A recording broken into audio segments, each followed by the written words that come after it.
Hi guys, good morning po at happy Saturday. Yan guys, so naubusan nga po kami ng gas.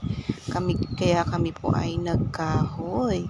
Yan guys, so nakapagbalat na nga po ako dyan ng ating suman. Yes, yan po yung ating almusal.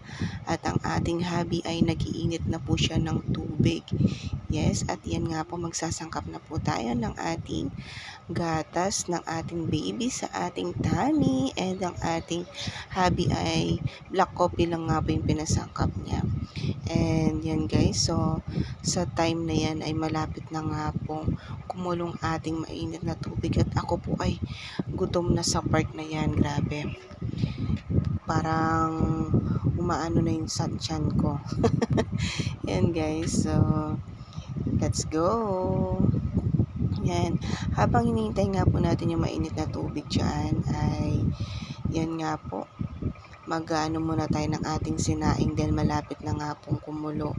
Sa part na yan, maglilinis po muna tayo ng bigas para pagka okay na po yung ating mainit na tubig, ay salang na po natin kaagad itong ating nilinis na bigas. Yes, yan nga po, tinatakal ko siya dahil gusto ko po sakto lang po talaga sa tubig. Hindi siya matigas, hindi rin po siya gaanong malambot. Yung parang lugaw na, yan.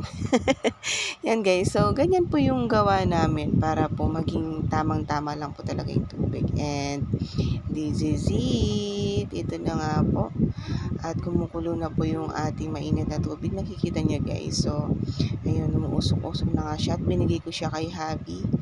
Yan, binigay ko siya at siya na po yung lalagay sa ating thermos. Yan guys, so yan nga po, baka tayo ay mapaso at isasalang na po natin yung ating nilinis na bigas. Yan guys, so let's go.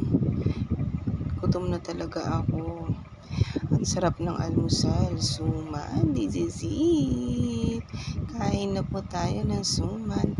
Kain tayo sa labas guys. Labas ng bahay. So, dito lang sa labas. Yan. Yan. So, dyan po kasi presko dyan. Yan. Kain tayo guys.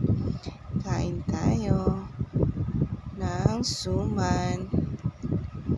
So, tayo sa na yan, sa mga ibang araw talaga, may time na gusto mong kumain ng kanin, may time na gusto mong kumain ng pandesal lang, pagising mo, may time talaga na wala ka pa sa mood para kumain.